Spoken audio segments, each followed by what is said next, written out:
Hey everybody, Mariri and Tarian here, and as you can tell by the title of the video, it's not my standard kind of review. It's a bit like the Lost Kitties. You must understand that I like to play video games, whether they're on the PC, whether they're on console, and even on mobile phones. Whatever your opinion is of them, I really don't care, because honestly, I'm okay with all of them. And a particular mobile game I liked for a long time, for at least a year going now, had recently got a sequel. And at the same time, they had got plushies. So obviously, I had to get them.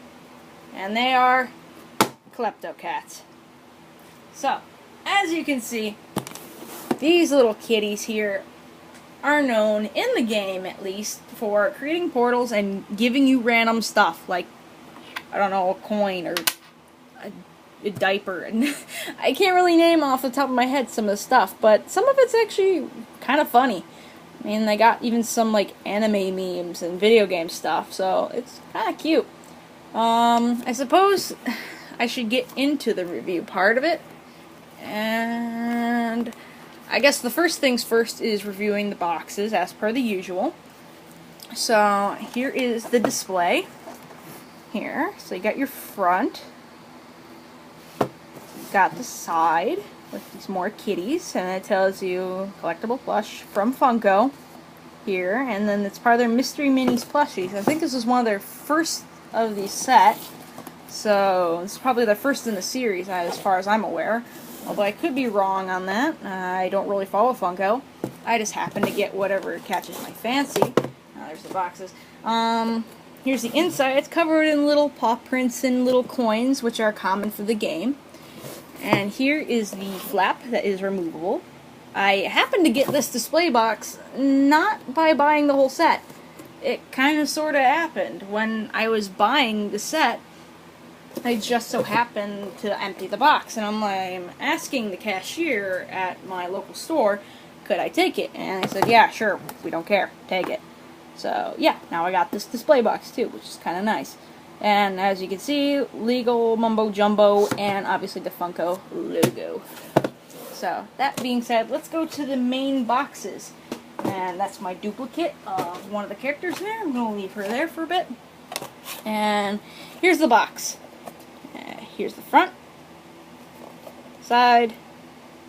Hyperbeard's logo is right here, right alongside Funko's, showing that, it's kind of a dual partnership. Funko these days has a dual partnership with everything, so it doesn't really surprise me. And as you can see, here's the side, the characters, which I'll get to in a second. The top, Lego Mumbo Jumbo. And adult note, please remove packaging attachments before giving toy to a child, hand wash only. Huh, more you know. Alright, so like this, all these have a 1 in 12 chance of you getting them. So like a moron, and a bit for this review, I memorized all of them, so I want to go down the line, because I don't show the names. Sprinkles, Sandy, Guapo, Lucky, Mime, Santana, Ghost, Ralphie, Ollie, Bowtie, Sakura, and Neil D. Which might be Neil Diamond, I'm not sure. That's just how it is. Here's the inside. Wait, I'm already getting distracted.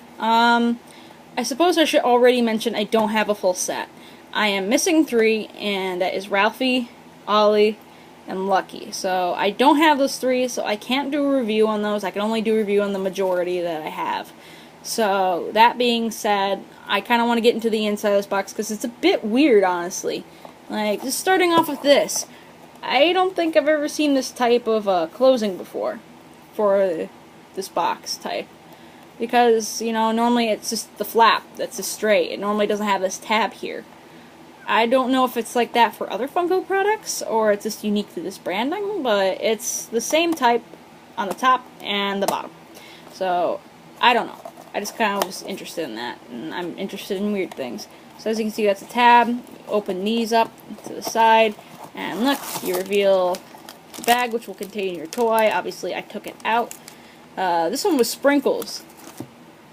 This girl here. So that was her box, and you will get these in the bag. It's It's completely blind. I have tried looking for codes. I cannot, and I mean cannot find any. So I guess in this case it's entirely blind. So I think, that being said, I should just get into the cats themselves. First off, I should probably go to Sprinkles, because I had mentioned her the most. She is the first one I've gotten, and I did get her in the year of 2018, except for she is of a 2017 branding, which is easily distinguished by her longer material tag and the shorter copyright tag. It also dates it as 2017, as you can see. So that is different compared to another one, in that this one is slightly bigger tag for the copyright, and yet the material tag is significantly smaller and thinner. And obviously it says it's made in 2018. So there is a slight difference in the manufacturing. And it's very slight, but it's there, and I thought that was kind of interesting. So if you're a buyer and you just so happen to get 2017, well, good on you. I don't know if they're not really rare, but you know what I mean. Just thought it would be cool. Fun fact. So here's Sprinkles. As you can see, her fur is airbrush colored, which you can tell by the white showing underneath the fur color. That is the base fur before they colored over. Not to jab on airbrushing, I think it's perfectly fine. It's just that sometimes people are interested in the difference. So yeah, here's her. Got her embroidered eyes and her cute little smile and whiskers. Her flimsy little hands, paws. Very squishy, very fluffy. Pretty much a cute little toy to give to pretty much anybody, even a coworker, just kind of have it on her desk. She's got a little cinnamon tail, I'm assuming, kind of waffle tail or some sort. So there's that. Next up, let's go to Ghost. He is also completely airbrushed. Very similar in style to Sprinkles. He is honestly kind of cool because he has a gradient going up. I'm pretty sure you can see, but there is a gradient going up his fur into his head, which I think is pretty cool.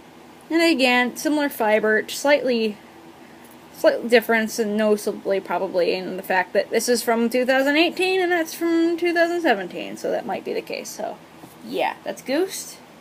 This is Sandy, and again, another full airbrush, and very pretty tail. This is honestly my fiance's favorite because she's basically a watermelon cat. There's even a short on her on Hyperbeard's YouTube account. Shows her dreaming about watermelons, and yeah, oh well, it's really cute, if not a bit of a fever dreamish. So yeah, that is her. Here is a close-up of her body going around in a circle. Sorry, I apologize for my shaky hands. It kind of happens. It's a bit hot out. So yeah, we'll go straight to Sakura. So Sakura obviously is based off of cherries, because Sakura being the Japanese word for cherry. Or cherry blossom, I believe. Or cherry. I'm rusty on my other languages, okay? I mostly only know Spanish and English. So, as you can see, the red, like a cherry tree, is there and kind of sprinkles off, and you can see a little bit on her tail, all airbrushed. The rest of her fur is left blank, and you can see her squinting. Very pretty kitty. And she looks like she's going, yay!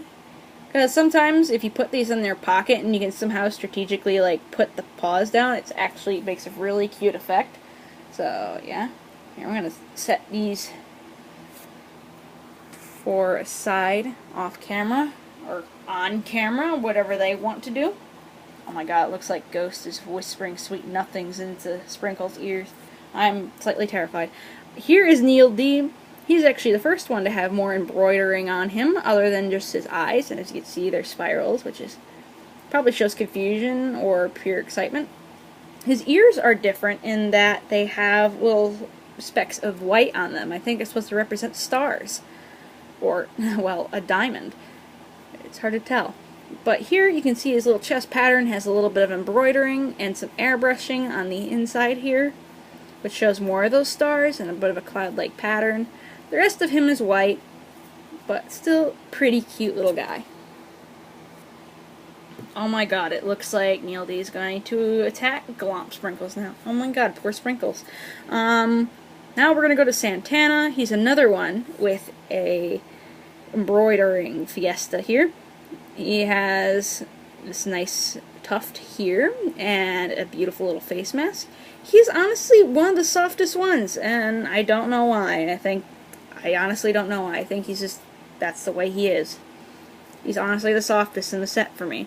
But that's probably just because I play around with him more. I kind of take him around class and use him as a bit of a stress reducer because I have a tendency to fidget and freak out when I'm stressed because of anxiety.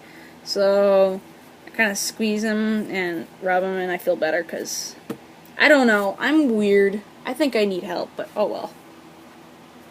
Going to the next one, we got Bowtie. He's one of the more heavily embroidered, considering he has, well, a bow tie and some buttons. And he looks adorable. Overall, same white. Mostly these are the same overall pattern. I'm just kind of showing you the intricacies between them, I guess, at this point. So, I guess considering that we already have them here, I'm just going to set them in the back there. Well, I'm going to let everybody gang up on poor Sprinkles. Next, we got the face of the entire franchise, which you'll know if you get the apps, and I'm not sponsored or anything. I'm just saying, it's honestly a cute little game. It's a great time killer, and it's just a little bit of fun. This is the face of it, Guapo. And he is a calico, which is interesting because most calicos are female. And did you know that if a calico ends up calico? I meant tortoiseshell, excuse me. He's a calico, I think he's fine. But if it was a tortoiseshell, it'd be interesting because most torties are female. But if there is a male tortoiseshell, they're more than likely going to be sterile. And it's just something that happens to happen. But I'm pretty sure Guapo is a calico, so he should be happy. He should have everything intact. I don't know why I'm worried about that. Oh well. Unlike the rest of its patterns, his patterns here, he has some airbrushing here on the gray spots, but on the orange it looks like it's been embroidered in so that you have an entirely different fabric. It almost looks like there's a different fabric between this side and this side, but I can't be exactly sure. It almost feels like they're two completely different fabrics, but I can't honestly be sure for that. This one orange area here is also airbrushed, so yeah. But overall, he's a cute little guy, and I honestly love him. Last, but certainly not least, is Mime. He's a bit different than the other ones in that he's a bit deformed. So you notice how the stitching here is relatively tight, makes the head shape. It looks like Mime gained a few pounds. It looks like they didn't tightly, stitch him properly. So he should probably look like this, but mine's a bit dumpy, and I love him. I think he's perfect. He's my perfect baby anyways. So, as you can see, more embroidering over here. Even though he's black, you can actually see he's slightly gray. It's a bit hard to tell in the light, because honestly, in the lighting, he does look black in the camera. But it is more of a grayish color, I'm going to be honest about that. Again, very fluffy. He's kind of dumpy, and I think he's absolutely perfect. He's silly. And honestly, great addition to this collection, because he kind of adds a bit of a difference, see? He looks different. I love the fact that there's so many different designs. I love how they can make all of these designs look unique despite them technically being different. I'm going to put you up here because I already... Yeah. Oh no. I already put you up here. Okay. So overall, I love this set. I love this set of plushies. Even though I don't own the whole set, I really hope I can at some point. And if it's necessary and I do get the rest of them, depending on what you guys think, I might do a quick review, quick 4-minute review on the others. But overall, nice set. The figurines, or the plushies themselves go through about 3.5 inches, or about, I'm gonna say, about, very rusty 8.5 centimeters for you metric people out there. Overall, pretty cute, very soft, made of polyester fiber as far as I'm able to tell. I think it even says, yeah, it says polyester fiber. So, yeah, I would expect to get these at around, I think I got them for about $5 a pop. That's not including taxes. So I think you might be able to find these at your local store, but considering it's the end of the year and these things have been out for 2 years, they might not be out there for much longer. I'm not sure. So if you're interested in these, I recommend getting them now. You may find them on Amazon, at your local department store. Like, I wouldn't think, no, not department store. I'd suppose like a Walmart type of store. They might have them at Target. Again, I'm not near Target, so I can't be sure about that. But try finding them there, and more than likely, you'll get what you want. But there's a chance for duplicates, because again, there is no codes on here that I can conceivably tell that show me that there is a difference in the boxes. So, I've tried, but there's nothing. So overall, beautiful set. Beautiful little plushies. And honestly, if you like cats, you like the mobile game, or if you just like plushies, it's good enough reason to buy them. It's got my thumbs up approval at least. So yeah. My name is Mariri, and I am out.